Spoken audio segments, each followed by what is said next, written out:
bony landmarks you have already done.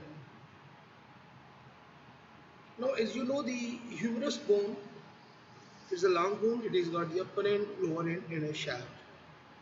So the different muscles are attached on the different part of the bone. So we will start from the upper end. On the upper end, the muscles attached are the supraspinatus, infraspinatus, teres minor, subscapularis. Now the supraspinatus, it is attached on the most upper portion of the greater tubercle.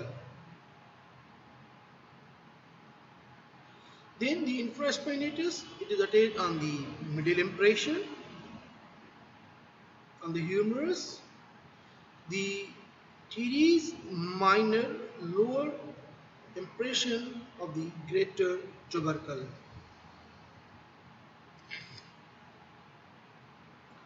Whereas the subscapularis is attached on the lesser tubercle.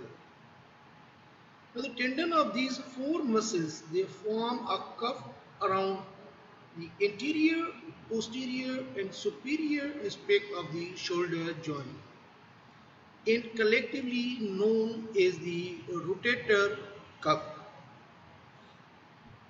Easy to remember the names of the muscle is supraspinatus, I for infraspinatus, T for teres minor, S for subscapularis. The rotator cuff, as we discussed, is made up of the four muscles. They join together and they provide strength to the shoulder joint. You can see their arrangement is such a way that they can hold the joint and provide a strength to joint and stabilizes. With the shoulder we are elevating, rotating the arm and other activities. So if you compare the head of the humerus with the glenoid cavity, there is a lot of difference. So if you compare this joint with the lower joint, with the hip joint of the lower limb, that is ball and socket variety of the joint. Here again you can see the muscles, that is the supraspinatus, the infraspinatus. You can see the teres minor, you can see the subscapularis. Here again you can see this is the lesser tubercle, the greater tubercle, upper, middle and lower impressions. So supraspinatus, infraspinatus, teres minor and lesser tubercle, subscapularis. Here in this diagram you can see the supraspinatus muscle, the infraspinatus, right, the teres minor and the subscapulars, how they are going to hold these structures and they provide strength to the shoulder joint. Insertion in the region of the basipital groove, you are already aware. The latissimus dorsi, floor of the intertubercular sulcus, you can see the pectoralis major, lateral lip of the basipital groove, the teres major, medial lip of the basipital groove. So this sometimes easy to remember, is termed as a lati between two majors, because pectoralis major and teres major and latissimus dorsi.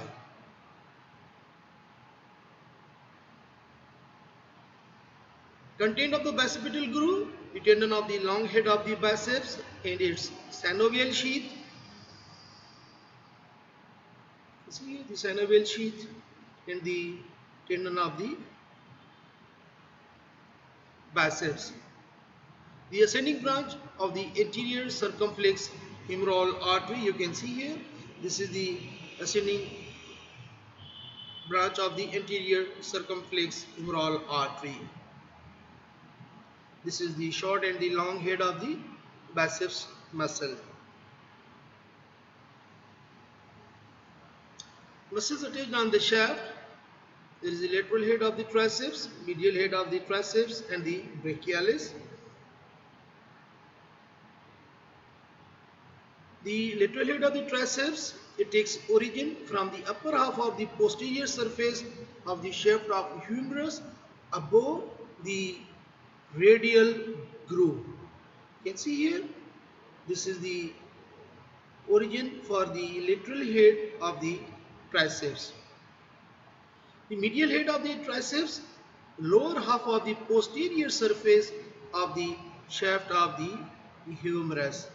So this is the medial head of the triceps, lower half of the posterior surface of the shaft of the humerus. The brachialis, front of the lower half of the humerus, that is from the anteromedial and anterolateral surface of the shaft. You see here.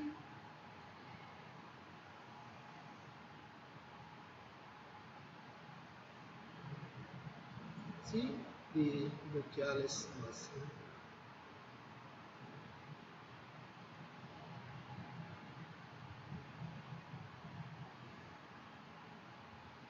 The deltoid muscle, it is inserted on the middle of the lateral surface of the shaft. You might have gone through the deltoid tuberosity on the humerus, so it is attached on the middle lateral surface of the shaft that occupies the deltoid tuberosity.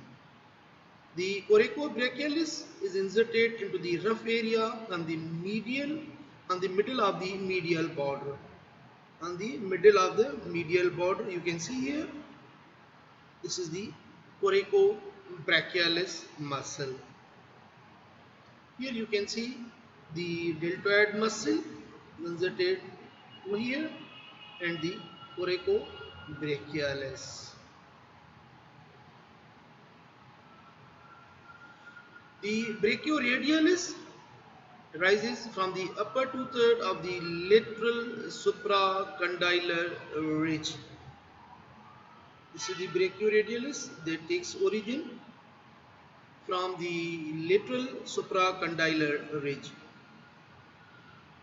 Extensor carpi radialis longus rises from lower one-third of the lateral supracondylar ridge.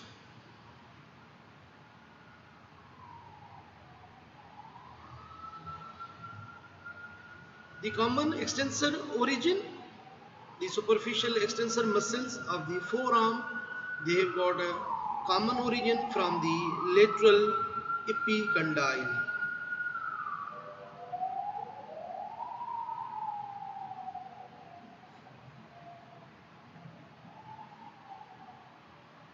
The anconeus, it arises from the posterior surface of the lateral epicondyle.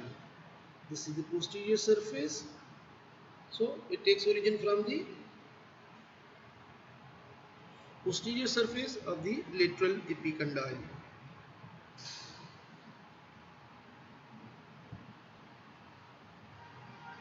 You can see muscles of the arm, the forearm, the extensor digitorum, the extensor carpi radialis brevis, extensor carpi radialis, right? This is extensor carpi ulnaris. This is the extensor retinaculum. Pronator teres humeral head rises from the lower one-third of the medial supracondylar ridge, medial epicondyle. So the pronator teres take origin from the lower one-third of the medial supracondylar ridge. of the medial epicondyle. The common flexor's origin. The common flexor muscles of the forearm arise by a common origin from the anterior aspect of the medial epicondyle. So here was the common extensor in the lateral, and on the medial side as the common flexor's origin.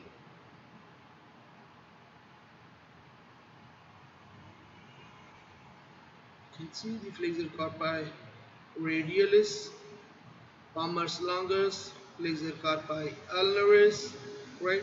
This is the common point of origin. So Chondroites flexor carpi radialis, palmars longus, flexor carpi ulnaris. You can see also the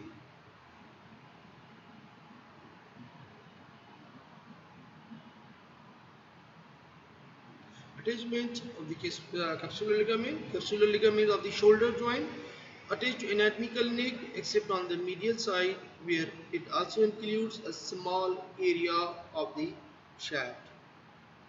Also provides an aperture for the tendon of long head of the biceps. Attached on the anatomical neck. So you might have gone through the head of the humerus. There is a surgical neck and the anatomical neck.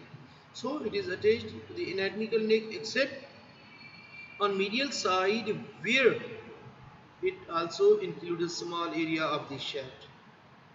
Also provides an aperture for the tendon of long head of the biceps.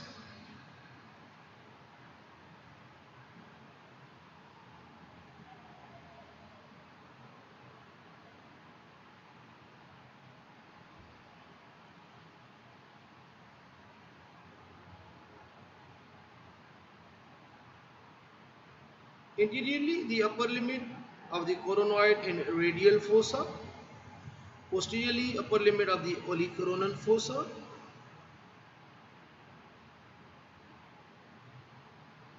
Medially, between the trochlea and the epicondyle. Trochlea and the epicondyle. Laterally, between the capitulum and epicondyle. So, it has got attachment all around.